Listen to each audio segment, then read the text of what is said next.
Salam geotermal. Halo, selamat datang kembali di kuliah Teknik Geotermal dengan kode TM4219. Perkenalkan, saya Heru Beren Pratama dan dosen pengampu utama adalah Ibu Neni Saptaji. Pada pertemuan ini kami akan membahas sistem hidrotermal yang fokus membahas dari jenis reservoir geotermal di dunia. Menurut Tipipo dan Subir Sanyal, ada beberapa jenis reservoir geotermal, yaitu reservoir hidrotermal, kemudian reservoir bertekanan tinggi atau kita sebut geopressure reservoir, dan reservoir batuan panas kering atau kita kenal sebagai hot dry rock, dan yang terakhir adalah reservoir magma. Keempat dari jenis reservoir ini diperlihatkan pada gambar ilustrasi yang dibuat oleh Procesi. Reservoir hidrotermal merupakan reservoir yang berisi uap atau air panas atau campuran keduanya, tergantung dari besarnya nilai tekanan dan temperatur di reservoir. Umumnya, reservoir ini masih ekonomis untuk dijangkau oleh pengeboran.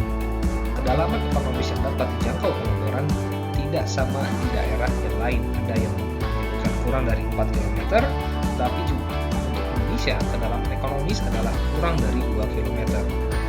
Geopressure reservoir memiliki karakteristik yang berbeda. Reservoir ini merupakan suatu reservoir yang mengandung air dan memiliki tekanan lebih besar daripada tekanan hidrostatik. Reservoir ini biasanya ditemukan pada beberapa cekungan sedimen dan biasanya lokasinya jauh dari perbatasan lempeng tektonik. Dalam perida sering kali terlalu tegasnya tanah. Saat ini reservoir jenis dari geopressure masih belum dimanfaatkan. Kemudian reservoir hot dry rock sesuai namanya. Reservoir ini memiliki reservoir yang panas tetapi kering. Artinya batuan memiliki temperatur tinggi tetapi memiliki permeabilitas yang sangat rendah dan batuannya tidak mengandung air. Saat ini pemanfaatan hot dry rock reservoir masih terbatas. Reservoir geotermal yang paling banyak dimanfaatkan hingga saat ini adalah reservoir hidrotermal. Pada reservoir hidrotermal, pori-pori batuan mengandung air panas, uap atau campuran keduanya yang dapat mengalir ke permukaan membawa energi yang terkandung di dalam untuk dimanfaatkan baik untuk kepentingan secara langsung ataupun kepentingan untuk pembangkit listrik tenaga geotermal. Berikut ini merupakan klasifikasi sistem panas bumi berdasarkan temperatur. Apabila kita lihat, sistem panas bumi terbagi berdasarkan temperatur atau entalpi. Jadi tiga, yaitu entalpi rendah, entalpi sedang, dan entalpi tinggi. Berikut ini beberapa klasifikasi yang dikemukakan oleh Maverick Cataldi dengan kriteria sebagai berikut, yaitu untuk entalpi rendah temperatur kurang dari 90 dan temperatur tinggi yaitu di atas 150 derajat Celcius, dan diantaranya untuk entalpi atau temperatur sedang yaitu 90 dan 150 derajat Celcius. Kemudian naik lagi ke temperatur yang lebih tinggi dari Ben de Ritter dan Cormy pada tahun 1990. Kemudian ada Heinel, Rehbach, Steina pada tahun 1988, dan yang terbaru dari Hochstein dengan rentang temperatur antara 125 untuk entalpi rendah dan 125 hingga 225 untuk entalpi sedang, dan sistem panas bumi entalpi tinggi untuk 225 derajat Celcius lebih tinggi.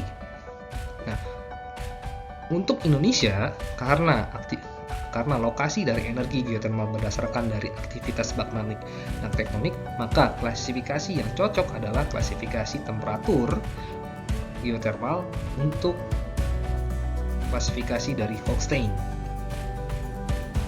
Berikut ini temperatur reservoir di beberapa lapangan geotermal dunia. Jika dilihat dari grafik di sebelah tabel di sebelah kanan, umumnya temperatur reservoir berkisar antara 130 hingga 350. Akan tetapi untuk temperatur lebih geotermal yang tinggi umumnya memiliki temperatur minimal 240 derajat Celcius hingga 350 derajat Celcius. Rentang temperatur ini juga dimiliki oleh lapangan geotermal di Indonesia yang umumnya berkisar antara 240 derajat Celcius hingga di atas dari 390 derajat Celcius. Klasifikasi geotermal lainnya yaitu berdasarkan jenis fluida di reservoir. Apabila didasarkan dari klasifikasi ini, jenis reservoir hidrotermal terbagi menjadi dua, yaitu satu fasa di reservoir dan dua fasa di reservoir. Di mana dua fasa di reservoir kita dapat bagi menjadi sistem dominasi air dan dominasi uap. Dominasi uap Indonesia berada pada lapangan geotermal Kamojang, Darajat, dan Patuha. Dan umumnya untuk vapor dominated atau dominasi uap di dunia ini hanya terbatas, yaitu di Mangrelo dan di Geyser. Akan tetapi Indonesia kita memiliki 3 lapangan panas bumi dengan reservoir steam dominated. Dan sisanya umumnya adalah water dominated atau satu pasang air di reservoir. Sekian pembahasan materi singkat kali ini, kami ucapkan terima kasih dan sampai jumpa di materi-materi berikutnya. Saya Heru Bereng Pratama, salam geotermal.